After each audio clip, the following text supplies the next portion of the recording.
तर बघा, आपला जो 80 मार्क्सचा पेपर असतो, त्या 80 मार्क्सच्या पेपरचं जे टाइम मॅनेजमेंट आहे ते कशा पद्धतीने आपल्याला करता येईल. आपण सुरुवातीला जेव्हा पहिला क्वेश्चन लिहितो तेव्हा त्या पहिल्या क्वेश्चन मध्ये आपला बराच वेळ चालला जातो, जवळपास 1 ते 1.5 तास चालला जातो कधी कधी, कारण त्याचे आन्सर्स भेटत नाही. आपण सुरुवातीलाच रायटिंग सुरू करत असतो, पेपर हाती आलेला असते, घाबरलेलो असतो बरेचदा, आणि त्याच्यामुळे बराच वेळ जाते. पण तेच जर उलट दिशेनं आपण बघितलं तर जो रायटिंग स्किलचा टॉपिक आहे तो आपण लवकर लवकर कंप्लीट करू शकतो. रायटिंग स्किलच्या टॉपिक मध्ये मोस्ट ऑफ द टाइम जे सोपे सोपे टॉपिक तुम्ही आता जसे पटकन लिहू शकता असे टॉपिक जर तुम्ही निवडले तर जास्तीत जास्त 5 ते 7 मिनिटांमध्ये एक आन्सर होऊन जाते. जसा पहिला आहे ए, त्याच्यामध्ये 3 पैकी जर व्हर्च्युअल मेसेज तुम्ही लिहिला तर व्हर्च्युअल मेसेजचे 3-3.5 मार्क सहज तुम्हाला मिळतात, आणि आउट ऑफही तुम्ही प्रॉपरली त्याचं जर प्रेझेंटेशन केलं तर तुम्हाला आउट ऑफ मार्क सुद्धा त्याचे मिळतात. मग तुम्ही रायटिंग स्किल पासून सुरू करा, म्हणजे रायटिंग स्किलचा सेक्शन तुम्ही पहिले घ्या आधी. पण एक गोष्ट सगळ्यात महत्वाची लक्षात ठेवायची, तुम्ही जो सेक्शन सुरू कराल तोच सेक्शन शेवटी एंड करायचा. म्हणजेच त्या सेक्शनला एंड केल्याशिवाय दुसरं नवीन सेक्शन सुरू करायचं नाही. मग रायटिंग स्किल मधला समजा ए मधला तुम्ही व्हर्च्युअल लिहिला, मेसेज लिहिला, मग बी मधला तुम्हाला 3 पैकी कोणता जमते तो पहा, मग सी मधला कोणता जमते ते पहा, आणि डी मधला जो तुम्हाला ऍडजस्ट होत असेल, लिहिता येत असेल चांगल्या प्रकारे तो घ्या. म्हणजे ए बी सी डी हे चारही रायटिंग स्किलचे लिहून काढायचे. आता चारही लिहून झाले का त्याच्यानंतर तुमच्याजवळ ऑप्शन राहतो, एक तर तुम्ही नॉवेल लिहा, नाही तर मग पुन्हा सुरुवातीच्या पहिल्या क्वेश्चनवर या. आता नॉवेल जर तुम्ही लिहितो म्हटलं तर तेही काही गैर नाही आहे. रायटिंग स्किल झालं की नॉवेल घ्या. नॉवेलचा पॉइंट असा येत असतो की जिथे आपल्याजवळ पॅसेज असते त्या पॅसेज मध्ये आपण शोधत शोधत लिहितो, त्याच्यामुळे वेळ जाते. तर नॉवेलमध्ये आपल्याला शोधायचं नसते, नॉवेलमध्ये आपल्या मनात जे काही आहे त्याच्यानुसार आपल्याला लिहायचं असते, तर नॉवेलमध्ये आपला वेळ जात नाही.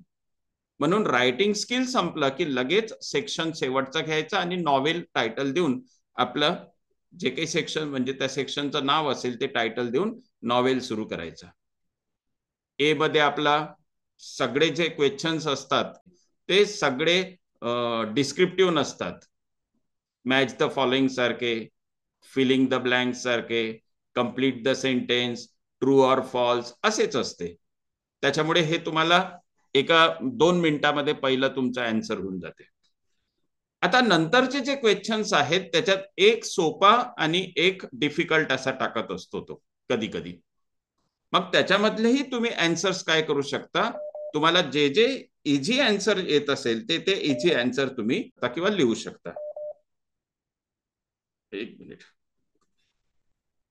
पहिला झाल्यानंतर तुम्ही दुसरं नॉवेल घ्या, तिसरं नॉवेल घ्या आणि चौथं नॉवेल घ्या. या चारही नॉवेलचे आन्सर लिहून झाले की मग तुम्ही सुरुवातीच्या पहिल्या लेसनवर या किंवा लेसनच्या क्वेश्चन्सवर या. आता लेसन्सचे आन्सर लिहत असतानाही एक गोष्ट लक्षात ठेवा,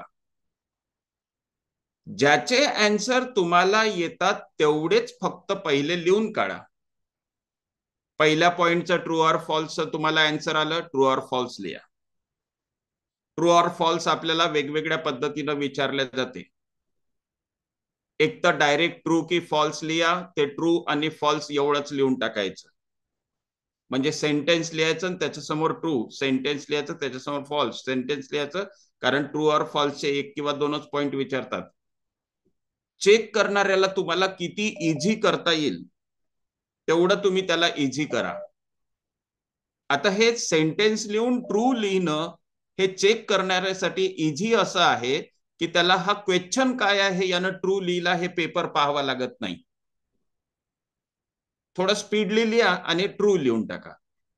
स्पीडली लिहा, त्याच्यानंतर दुसरा क्वेश्चन लिहा, सेंटेन्स लिहा, त्याच्यासमोर फॉल्स असेल तर फॉल्स, ट्रू असेल तर ट्रू लिहा.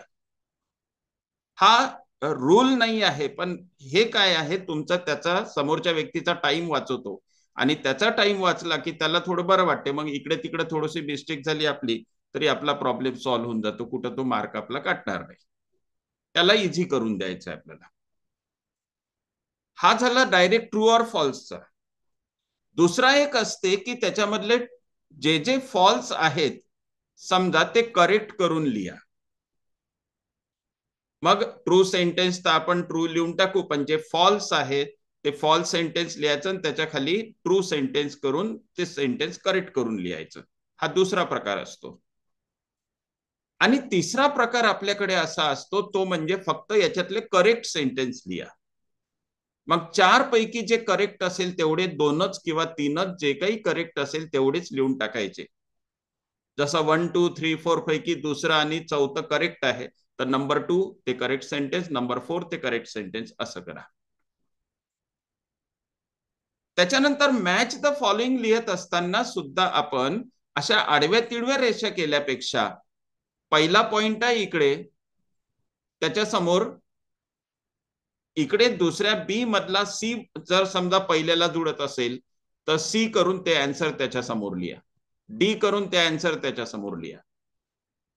म्हणजे चेक करणाऱ्याला डायरेक्ट त्याचा आन्सर मिळते. ते रेषा पाहून इकडे कोणता आन्सर आहे काय आहे असं करत बसायचं त्याला काम नाही पडत.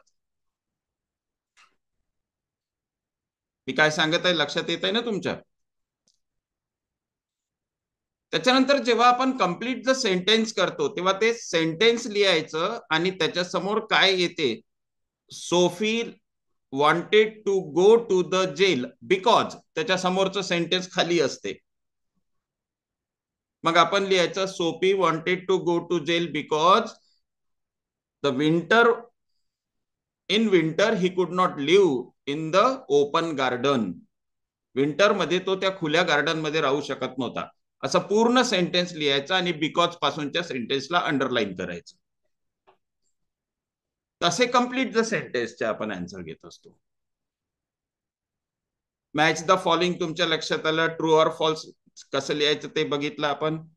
आणि समजा आपण सेंटेन्स लिहिल्यानंतर ते ट्रू आहे का फॉल्स आहे लक्षात नाही आलं आपल्याला, त्याला सोडून द्यायचं, शोधत बसायचं नाही. आणि त्याच्यानंतर समोरचा क्वेश्चन घ्यायचा. चौथा क्वेश्चन हा नेहमी पर्सनल रिस्पॉन्सचा असतो. पर्सनल रिस्पॉन्स मध्ये काय असते की समजा दिलेला टॉपिक जर समजा एन्व्हायरमेंटवर असेल तर आपल्याला त्या ठिकाणी एन्व्हायरमेंटवरच एखादा क्वेश्चन विचारला जाते. How will you save the environment असा क्वेश्चन विचारला जाईल आणि 4 पॉइंट असेल तर मग आपण लिहू त्या ठिकाणी I would celebrate my birthday by planting a tree. I would gift my friends on their birthday or any special event the trees instead of giving bouquet or other things. Through the social media, I would send messages them to save environment. तर अशा पद्धतीने पर्यावरण वाचवण्यासाठी जे जे काही points आपल्याला लागतात आपल्या मताने समोरचे पॉइंट्स आपण लिहून काढायचे. तिथं लेसन मध्ये पाहायची गरज नाही, ते सगळं आपल्या मताने लिहायचं. त्यानंतरचे आपले ग्रामरचे पॉइंट्स असतात. ग्रामरचे पॉइंट्स लिहित असताना समजा त्यांनी सांगितलं आपल्याला की क्वेश्चन टॅग करा, तर दिलेला सेंटेन्स पूर्ण लिहायचं, कॉमा द्यायचं आणि त्याच्या समोर जो टॅग येत असेल तो टॅग द्यायचा. फक्त टॅग लिहून ठेवायचं नाही. डिग्रीचं सेंटेन्स तुम्ही लिहू शकता डिग्री करून. तर असे ग्रामरचे पॉइंट्स लिहायचे. पुष्कळदा एक पॉइंट आपल्या असं लक्षात येते की जे सिमिलर वर्ड्स आहे किंवा व्होकॅब्युलरीचा पॉइंट आहे ते आपल्याला सापडत नाही. आपण काय करायचं, पॅसेज मधून लिहायचा का बाहेरून लिहायचा हे पुष्कळदा कळत नाही. आपण काय करायचं की त्या ठिकाणी जे समजा पॉइंट्स दिलेले आहेत त्या ठिकाणी जे काही वर्ड्स दिलेले आहे ते वर्ड्स पॅसेज मध्ये आहे का ते शोधायचे. ते 2 किंवा 4 वर्ड्स जर पॅसेज मध्ये दिसत असेल तर याचा अर्थ या अर्थाचे आपल्याला शब्द बाहेरून द्यायचे आहेत. आणि ते जर वर्ड्स पॅसेज मध्ये नसतीलच तर याचा अर्थ असा की याचे सिमिलर वर्ड्स आपल्याला पॅसेज मधून घ्यायचे. तसं लिहून राहतेच find out from the passage, पण एखाद्या वेळेस नसलं तर मग असं आपण या पद्धतीने आपण त्याला सॉल्व्ह करू. आता हा झाला आपला पहिला क्वेश्चन. त्याच्यानंतर बी मध्ये येते ग्रामर. ते अनसीन ग्रामर असते. त्यानंतर एक प्रकार येत असतो स्पॉट द एरर.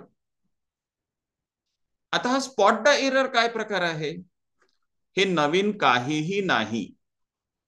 आपण जेवढं काही ग्रामर शिकलो त्याच्यातलंच एखादं ग्रामरचं चुकीचं सेंटेन्स देतात आणि त्याच्यात चूक कोणती आहे ते आपल्याला ते लिहायला किंवा शोधायला सांगतात.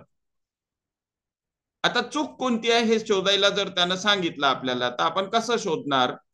सरळ साधं कोणतंही ग्रामरचं टॉपिक पहा तुम्ही. तसं राजू वॉज ग्रेटर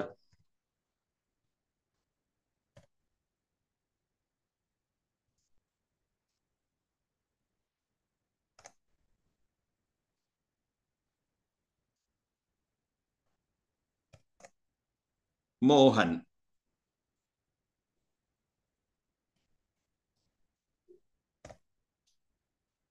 आता हे कंपॅरेटिव्ह डिग्रीचं सेंटेन्स आहे.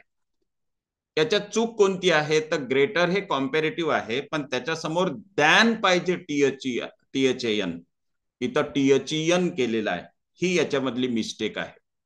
तर आपण हे सेंटेन्स पुन्हा लिहायचं आणि इथं देनच्या ऐवजी दॅन करायचं आणि ज्याला समजा जिथं आपल्याला गलती सापडली त्याला आपण अंडरलाईन करून टाकायची. झाला आपला आन्सर. एखादं तुम्हाला डिग्री सारखं दुसरा कोणता सेंटेन्स देऊन देईल.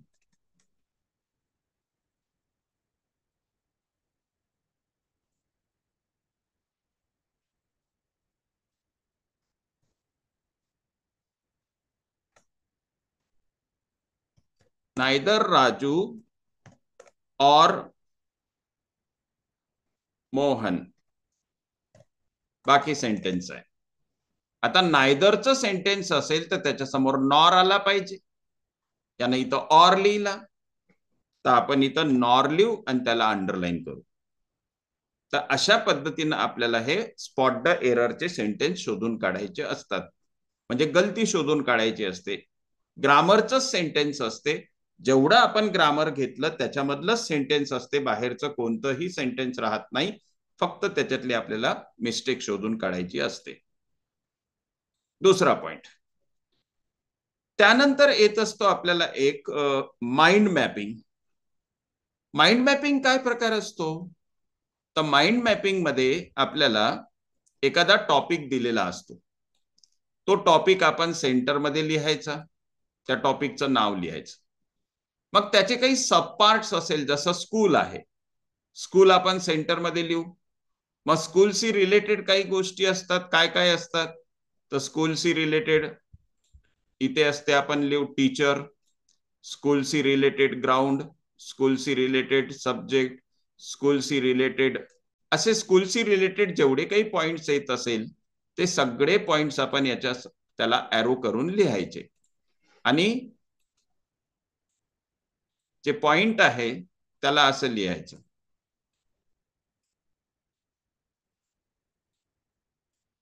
आणि मग समजा तुम्ही क्लास लिहिला इथं समजा स्कूलशी रिलेटेड क्लास आहे. क्लास कोणकोणते आहेत तर त्याच्या अधिक एरो करून समोर लिहत न्यायचे. सपोज एक एरो केला दुसरा एरो केला 10 क्लास 9 क्लास 12 क्लास. इथं सब्जेक्ट लिहिला तुम्ही फिजिक्स केमिस्ट्री मॅथ बायो ते.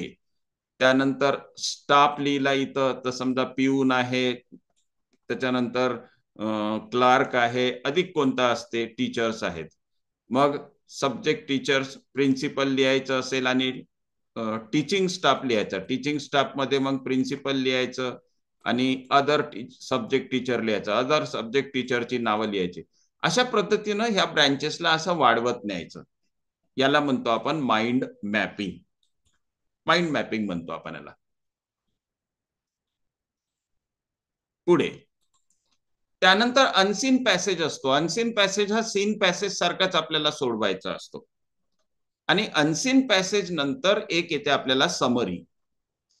आता समरीमध्ये काय करायचं असते, तर दिलेला जो पॅसेज आहे, समजा हा एखादा पॅसेज आहे 16-17 लाईनचा, एवढा पॅसेज आहे, याला आपल्याला फक्त 3-4 लाईन मध्ये छोटासा पॅरेग्राफ करून लिहायचा असतो. आणि याला लिहत असताना आपल्याला एक त्याचं टायटल सुद्धा द्यायचं असते आणि त्याच्या खाली 4-5 लाईन शॉर्ट मध्ये लिहायच्या असतात. याला म्हणतो आपण समरी लिहिणं. समरी नंतर आपल्या पोयम येते. आता ही जी पोयम आहे, पोयम 2 असतात आपल्याला. एक पोयम जी दिलेली असते त्याच्यावरून आपल्याला क्वेश्चन आन्सर सॉल्व्ह करायचे असतात आणि दुसरी जी पोयम दिलेली असते त्याच्यावरून आपल्याला अप्रिसिएशन लिहायचं असते. तर पोयमही आपण सगळ्या 6-7 वाचून काढायच्या, असं काही फिक्स नसते का हीच पोयम येईल की तीच पोयम येईल. तुम्ही लागेल तर थोडेसे 2-3 वर्षातले पेपर थोडेसे चाळा आणि त्याच्यामध्ये मोस्ट ऑफ द कोणत्या पोयम आलेल्या आहे, फादर रिटर्निंग होम, त्याच्यानंतर शेवटची ब्युटीची पोयम आहे, अशा थोड्याशा करून ठेवल्या. तर पण त्याच्यावरच भर द्यायचा नाही, कोणतीही पोयम येऊ शकते, कोणताही लेसन येऊ शकतो. आता हे पोयम झालं की आपला या ठिकाणी टॉपिक एंड होऊन जातो. तुम्ही जर सुरुवातीला रायटिंग स्किल लिहिली असेल तर, आणि जर समजा लेसन पासून सुरुवात केली तर मग पोयम नंतर तुमची रायटिंग स्किल येते आणि रायटिंग स्किल नंतर मग नॉवेल येते. पण मी तुम्हाला एकच सजेस्ट करील की पहिले तुम्ही काय करा, रायटिंग स्किलनं सुरुवात करा. आता रायटिंग स्किलनं सुरुवात करत असताना काय करायचं, किंवा कोणतंही आन्सर लिहित असताना काय करायचं, की आपलं आता हे पेज आहे, तर आपण आता क्वेश्चन फर्स्ट ए असं पहिले टायटल द्यायचं. टायटल दिल्यानंतर त्याच्यातला पहिल्याचं आन्सर लिहायचं, दुसऱ्याचं आन्सर लिहायचं, तिसऱ्याचं आन्सर लिहायचं. आपल्याला तिसऱ्याचं आन्सर आलं नाही, तिसऱ्यासाठी 4 लाईन पाहिजे, तर आपण 6 लाईन सोडून द्यायच्या. मग 5व्याचा आन्सर लिहायचं. इकडे त्याच पेजवर इकडे आपण 6व्याचा आन्सर घेऊ. त्याच्यानंतर समजा ग्रामरचे पॉइंट असेल तर ते घेऊ. पण आपलं पूर्ण जर रायटिंग पेज असं इथपर्यंत संपलं, म्हणजे पहिला क्वेश्चन तुमचा जर इथपर्यंत संपला, इथं जर जागा उरली तर ही जागा सोडून द्यायची. ही जागा सोडून द्यायची. आपण त्याच्यावर लाईन वगैरे क्रॉस करायची नाही, ते आपलं काम नाही आहे. आणि मग दुसऱ्या पेजवर जाऊन पुन्हा मग आपला क्वेश्चन सेकंड सुरू करायचा सुरुवातीला आणि तिथं अनसीन पॅसेज लिहायचा. अनसीन पॅसेज नंतर पहिला क्वेश्चन, म्हणजेच क्वेश्चन नंबर ए, आणि तो कोणता क्वेश्चन आहे ते टायटल द्यायचं. मग 1, 2, 3, मग इकडे लिहित आल्यानंतर इथं संपला तर हे जागा तशीच सोडून द्यायची.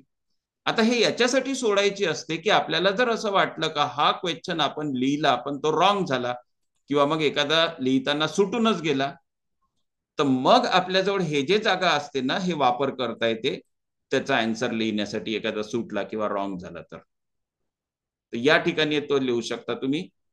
संपूर्ण पेपर तुमचा झाल्यानंतर तुम्ही समजा राहिलेली जागा कोरी तशीच दिली त्यांना, तर टीचर काय करत असते, पेपर पॅक करायच्या अगोदर जिथं जिथं कोरी जागा आहे तिथे तिथं लाईन ड्रॉ करत असते. आता तुम्ही जर पहिले रायटिंग स्किल घेतली, रायटिंग स्किल नंतर नॉवेल घेतलं, नॉवेल नंतर जेव्हा तुम्ही लेसन कडे येता आणि लेसन तुम्ही सॉल्व्ह करता, तेव्हा लेसन सॉल्व्ह केल्यानंतर जेवढे जेवढे पॉइंट्स येतील तेवढे लिहायचे. जे येत नाही त्याच्यासाठी डबल पॅरेग्राफ वाचून वेळ घालवायचा नाही. जेवढे आले तेवढे लिहायचे, रिकामी जागा सोडायची. त्याच्यानंतर पोयम लिहायची, जेवढे आले तेवढी रिकामी जागा सोडायची. इथपर्यंत तुमचा पेपर 2.5 तासामध्ये होतो. मग उरलेल्या अर्ध्या तासामध्ये जे जे तुम्हाला आन्सर आले नाही ते तुम्ही शोधून लिहा. बरोबर 3 तासामध्ये तुमचा पेपर होत असतो. तुम्ही जर आलंच नाही शोधत बसले तर त्या एकाच क्वेश्चन साठी तुमचा 1.5 तास जातो. मग इकडं समोरचे क्वेश्चन तुम्ही स्पीड न लिहिता आणि रायटिंग स्किल व्यवस्थित लिहायची असते, तिथं तुमचे अक्षर बिघडते. तुम्हाला येऊनही तुम्ही प्रॉपर लिहू शकत नाही, तर तुमचे मार्क्स चालले जाते. म्हणून पहिले रायटिंग स्किल लिहा, मग नॉवेल लिहा, मग लेसन घ्या, मग पोयम घ्या.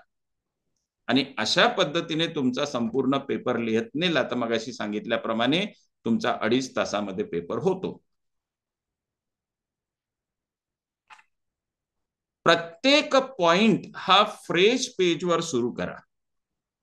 प्रत्येक पॉइंट म्हणजे प्रत्येक क्वेश्चन फर्स्ट ए हा आपला इथून इथपर्यंत आला, मग हे पेज उलट करून म्हणजे चेंज करून टाकायचं. नंतर क्वेश्चन सेकंड कोणता आहे ते, नंतर क्वेश्चन थर्ड, क्वेश्चन फोर्थ, मग ते समरीचा असेल तर क्वेश्चन सेकंड बी समरी लिहत जायचं. रायटिंग स्किल मध्ये क्वेश्चन 4A 1 व्हर्च्युअल मेसेज लिहायचं आणि त्याच्या खाली मग छानपैकी व्हर्च्युअल मेसेज आपला ड्राफ्ट करायचा. सेंटर मध्ये टायटल द्यायचं, मेसेज टाइम लिहायचा, डेट लिहायची, टाइम लिहायचा, एक लाईन सोडून व्यवस्थित ज्याला पाठवायचं आहे त्याचं नाव लिहायचं, 3-4 लाईन मध्ये तो मेसेज लिहायचा आणि खाली आपलं समजा नाव लिहायचं. जास्तीत जास्त 50 शब्दामध्ये हा आपल्याला व्हर्च्युअल मेसेज लिहायचा असतो, हे लक्षात ठेवा, जास्त मोठा लिहायचा नाही. आता मी एवढं तुम्हाला सांगितलं. आता तुमचे काही क्वेश्चन्स असेल तर विचारा, मी तुम्हाला त्याचे आन्सर्स देतो. मला एक सांगा, तुम्ही पेपर कसा लिहायचा हे कळलं का? Yes sir. हो सर. ओके. हा, अपील लिहत असाल तर अपील सुद्धा असं फोल्डिंग पेजवरच घ्यायचं, इथून सुरू करायचं आणि या पेजवर असं एंड करायचं. म्हणजे काय होते, चेक करणाऱ्याला सरळ सरळ इथून सुरुवात केली आणि इथं एंड केलं का हाय पोर्शन त्याच्या डोळ्यासमोर येते, हाय पोर्शन त्याच्या डोळ्यासमोर येते. इथं एखादा पिक्चर राहते, इथं एखादा पिक्चर राहते, त्याचा इफेक्ट चांगला येतो. असं फोल्डिंग पेजवरच त्याचा आन्सर आपण घ्यायचं, इकडं तिकडे आन्सर घ्यायचं नाही.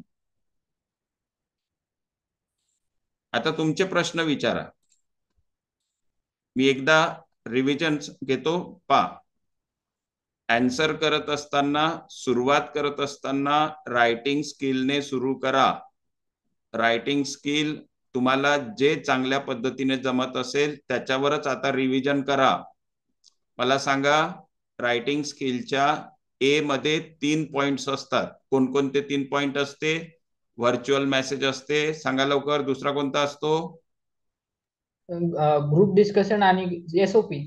ग्रुप डिस्कशन असते, एसओपी असते. पण त्या ग्रुप डिस्कशन आणि एसओपी पेक्षा व्हर्च्युअल मेसेज फक्त 3 मिनिटांमध्ये लिहून होतो. त्याच्यामुळे त्या दोन गोष्टी याच्याकडे लक्ष दिल्यापेक्षा व्हर्च्युअल मेसेज कडे लक्ष द्या. 50 शब्द लिहायचे असते, त्याच्यामध्ये अजिबात फोडतोड करू नका. 3.5-4 मार्क चांगल्या प्रकारे तुम्हाला मिळतात. दुसरी गोष्ट, बी मध्ये सांगा काय काय असते? रिपोर्ट रायटिंग, इंटरव्ह्यू, ईमेल नंतर report writing, interview. Report writing, interview. आता याच्यामध्ये तुम्ही इंटरव्ह्यू लिहू शकता. इंटरव्ह्यू मध्ये कसं असते, फक्त आपल्याला काय करायचे असतात, क्वेश्चनच लिहायचे असते, समोरच्या व्यक्तीला काय विचारायचं आहे आणि थोडंसं सुरुवातीला गुड मॉर्निंग वगैरे करून इंट्रोडक्शन घ्यायचं. सर, हो इंटरव्ह्यू एकदा रिपीट करा ना सर. हो, इंटरव्ह्यू हे 2 प्रकारचे असतात. 2 प्रकारचे म्हणजे एक आपल्याला टोटल बॉक्स मध्ये क्वेश्चन येत असतो, त्याच्यामध्ये एक साइडला त्याचे पॉइंट्स दिलेले असतात, कोणता क्वेश्चन आपण विचारला पाहिजे. इकडे समजा इंटरव्ह्यू घेणाऱ्याचं नाव लिहायचं असते, इंटरव्ह्यू किती तारखेला झाली ते लिहायचं असते. इकडे टायटल दिले असते, ड्युरेशन 46 मिनिट आणि मग त्याच्यानंतर क्वेश्चन्स असतात. जसा पहिला क्वेश्चन इन्स्पिरेशनचा असेल तर आपण लिहायचं who inspired you to become a doctor. त्याच्यानंतर preparation, how did you prepare yourself to be a doctor. त्यानंतर अचीव. दुसरी गोष्ट, आपल्याला फक्त छोटा एखादा बॉक्स देतात आणि त्याच्यात फक्त 5 पॉइंट देतात. आपण त्या पॉइंटला घेऊन खाली बॉक्स न करता डायरेक्ट समजा क्वेश्चन विचारू शकतो. थोडं इंट्रोडक्शन घ्यायचं, गुड मॉर्निंग सर वगैरे वगैरे, आणि खाली थँक्यू व्हेरी मच करायचं. तशा 2 प्रकारे टोटल बॉक्स दिला असेल तर पूर्ण बॉक्स मध्ये आन्सर करा, आणि टोटल बॉक्स नसेल तर मग खाली एकाखाली एक लिहून आन्सर करा. लक्षात आलं का? सर जर बॉक्सचा क्वेश्चन असेल तर इंट्रोडक्शन आणि कन्क्लुजन लिहायचं काम राहील का सर? नाही नाही, टोटल बॉक्स असेल तर त्याच्यामध्ये लिहायची गरज नाही. याच्यामध्ये अधिक एक पॉइंट आहे स्पीचचा. स्पीच मध्ये आपल्याला most of the time question कसा असतो, you are the class representative, you have to give a speech on the blood donation. मग आपण सुरुवात कशी करतो, respected honourable guest, respected teacher, my dear friends वगैरे वगैरे असं करतो. किंवा स्पीच कॉम्पिटिशन अरेंज केलेली आहे असा शब्द येतो. मग जिथं कॉम्पिटिशन असते तिथं जजेस असतात. मग बोलत असताना आपण गुड मॉर्निंग ऑनरेबल जजेस हा शब्द तिथं घ्यायचा. जर जनरल असेल ऑनरेबल जजेस, रिस्पेक्टेड प्रिन्सिपल सर, तेही राहतील कॉलेज असेल तर. त्यानंतर teachers and my dear friends. पण कॉम्पिटिशन आहे असं म्हटलं का मग जजेस हा शब्द त्याच्यामध्ये घ्यायचा. आणि या पहिल्या पॅरेग्राफला तुम्ही व्यवस्थित लिहिलं तर 1 मार्क असतो. मधात मग ब्लड डोनेशन विषयी इन्फॉर्मेशन तुम्हाला घ्यायची असते, आणि शेवटी thank you very much, Jai Hind for listening ते पॉइंट घ्यायचा असतो. लक्षात आलं का?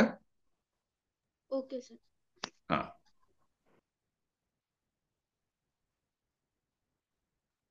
ठीक आहे. मग थांबायचं मग आता.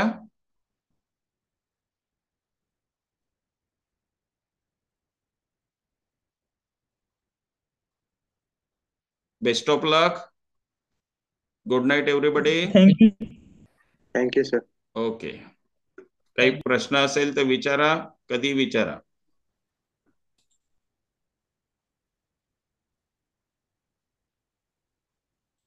एंड करतो मग मी आता. ओके. Yes sir.